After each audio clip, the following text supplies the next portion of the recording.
Hello rowdy babies, కూరగాయల కోసం బయటకు వెళ్ళంగానే 2 దోసకాయలు కనిపించాయి. ఎక్కడి ఎక్క చెట్లోయే అనుకున్నారేమో, కాదండి కూరగాయల షాప్లోయే.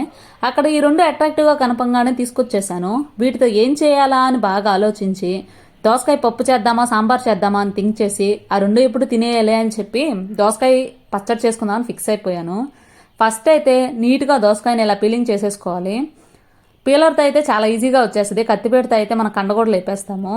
అలా పీలింగ్ చేయగానే మల్లెపూల బయటకు వచ్చేసింది. సరేలే మల్లెపూ అని చెప్పి మొత్తం వేయలేం కదా అని చెప్పి మధ్యలో కట్ చేయగానే పప్పులు కూడా బయటకు వచ్చాయి. ఆ పప్పులన్నీ ఎండలో పెడదామేమో అనుకున్నాను, కానీ వరుణ్ దేవుడు అప్పుడప్పుడు హాయ్ చెప్పిపోతున్నాడు, దాకా టైం వేస్ట్ అయిపోద్ది అని చెప్పి డస్ట్లో అనేది వేసేసాను. అలా నీట్గా లోపల ఉన్న పప్పులన్నీ తీసేయాలి. అలా తీసేసిన తర్వాత మధ్యలో కట్ చేసుకొని సన్న సన్న ముక్కలుగా చేసుకోవాలి. ఎందుకంటే ఇది పచ్చడిలోకి కాబట్టి, సాంబార్లోకి అయితే పెద్ద పెద్ద ముక్కలు వేసుకోవచ్చు. పచ్చడిలోకి ఈజీగా మెదిగిపోవాలి కాబట్టి ముక్కలు చిన్న చిన్న ముక్కలు చేసేసుకోవాలి. ఈ సన్న ముక్కలు చేసేటప్పుడు చాలా జాగ్రత్తగా ఉండాలి, ఎందుకంటే మన ఏళ్ళు కూడా తరిగేసుకుంటాము. అలా తరిగిపోతే టేస్ట్ బాగోదు, ఎందుకంటే బ్లడ్ స్మెల్ వస్తుంది కాబట్టి. ఇలా నీట్గా తరిగేసుకున్న తర్వాత ఇవన్నీ ఇన్ని ముక్కలు వచ్చాయి 2 కాయలకి. చూడండి ఎంత తెల్లగా ఎంత బాగున్నాయో. ఆల్రెడీ దోసకాయ పుల్లగా ఉంటుంది కాబట్టి చింతపండు అనేది ఒక చిన్న నిమ్మకాయ సైజు వేస్తే సరిపోద్ది. దాంట్లో పులుపు ఉంటుంది కాబట్టి మనం పులుపేమి ఇంత ఎక్కువ వేయాల్సిన అవసరం లేదు, ఇది సరిపోద్ది. దాంట్లోకి ఒక 100 గ్రాములు పచ్చిమిర్చి తీసుకున్నాము, ఎందుకంటే ఇవి కారం కాయలు కాదండి. మీకు కారం కాయలు అయితే చూసి వేసుకోండి, మాకైతే ఇవి కారం లేవు కాబట్టి 100 గ్రాములు వేసుకున్నాము. ఈ పచ్చిమిరకాయలు ముందుగా ఇలా చీల్చేసుకోవాలి. అలా చీల్చేసుకున్న తర్వాత దాంట్లో కావాల్సిన ఎంగో పొడి లేదండి, డబ్బాలో ఎంగో తీసుకున్నాను. జీలకర్ర, ఆవాలు, ధనియాలు, మెంతులు తీసుకోవాలి. అలా తీసేసుకొని స్టవ్ పైన బండి పెట్టి దాంట్లో దానికి సరిపడే ఆయిల్ పోసుకోవాలి. మాకు 2 టీ స్పూన్లు సరిపోయింది. అది వేసేసుకొని ముందుగా తీసి పెట్టుకున్న మెంతులు, ధనియాలు, ఆవాలు, జీలకర్ర, ఇంగో పొడి వేసేసుకోవాలి. వేసేసుకొని బాగా వేపేసుకోవాలి. ఇంగో డబ్బాలో ఇంగో కాబట్టి ఉబ్బి స్మెల్ వచ్చిందండి, భలే వచ్చింది. ఇంగో పొడి అయితే మాడిపోద్ది, కానీ స్మెల్ అయితే భలే ఉంది. అవన్నీ కాగిపోయిన తర్వాత ముందుగా చీల్చి పెట్టుకున్న ఎండుమిర్చిని దాంట్లో వేసేసుకొని కలర్ మారేంత వరకు వేపేసుకోవాలి. మధ్య మధ్యలో తుమ్ములు కూడా వస్తాయి, పక్కన పెట్టేయండి. అవి చల్లారిన తర్వాత రోల్ నీట్గా కడిగేసి తుడిచేసుకోవాలి. అలా తుడిచేసుకున్న తర్వాత ముందుగా వేపి పెట్టుకున్న ఎండుమిర్చిని దాంట్లో వేసేసుకోవాలి. అలా వేసేసుకొని రుచికి తగ్గట్టుగా ఉప్పు వేసేసుకోవాలి. ఉప్పు వేసుకొని మొత్తం మిక్స్ అయ్యే విధంగా బాగా దంచేసుకోవాలి. ఎండుమిర్చి మొత్తం పొడి పొడిగా అయిపోవాలి, ఉప్పు కూడా మెదిగిపోతుంది. దాంతోపాటు ఈజీగా మెదిగిపోవాలంటే ఇలా అమ్మ చేసినట్టు ఒకసారి నీట్గా తిప్పేసుకోండి. ఇలా బాగా మెదిగేసింది అనే టైంలో ముందుగా కోసి పెట్టుకున్న దోసకాయ ముక్కలు అందులో వేసేసుకోవాలి. మనం సన్న ముక్కలు చేసుకున్నాం కాబట్టి ఈజీగా మెదిగిపోద్ది.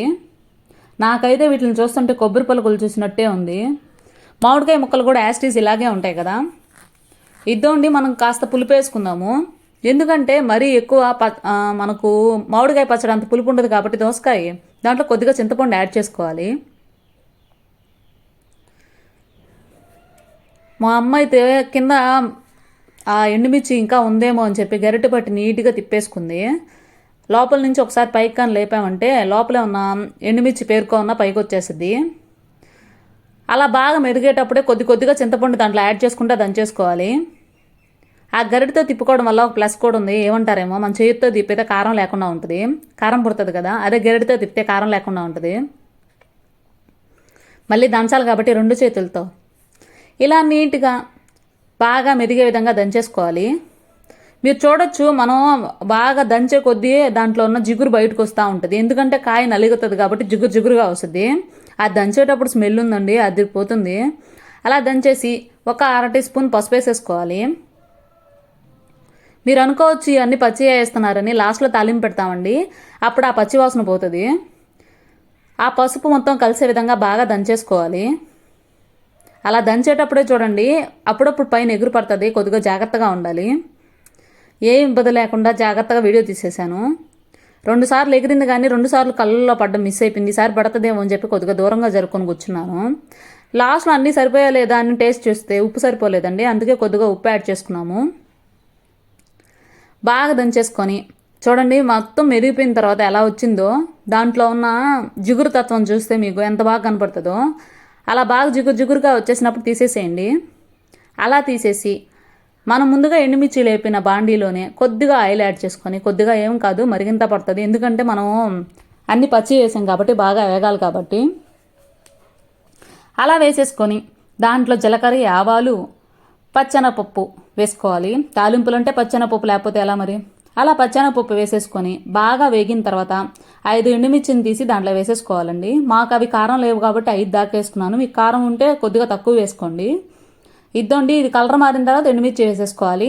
ఆ ఎండుమిర్చి వేసేసుకున్న తర్వాత కరివేపాకు వేసుకోవాలి. కరివేపాకు వేసేటప్పుడు మాత్రం కొంచెం డిస్టెన్స్ మెయింటైన్ చేయండి, ఎందుకంటే పట్టపట్టాన్ని ముఖం మీద పడతాయి.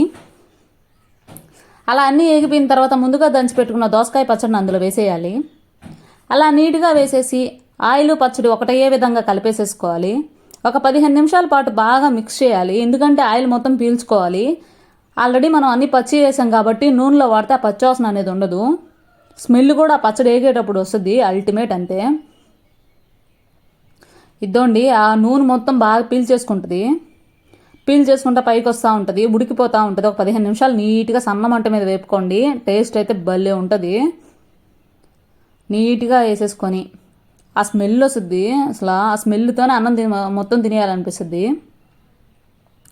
మొత్తానికైతే దోసకాయ పచ్చడి టేస్ట్ అయితే అదిరిపోయింది. మా వీడియో మీకు నచ్చినట్లయితే లైక్ చేయండి, షేర్ చేయండి. మరిన్ని వీడియోస్ కోసం నా ఛానల్ సబ్స్క్రైబ్ చేయడం మాత్రం మర్చిపోవద్దే. Please support my channel. Thanks for watching my video.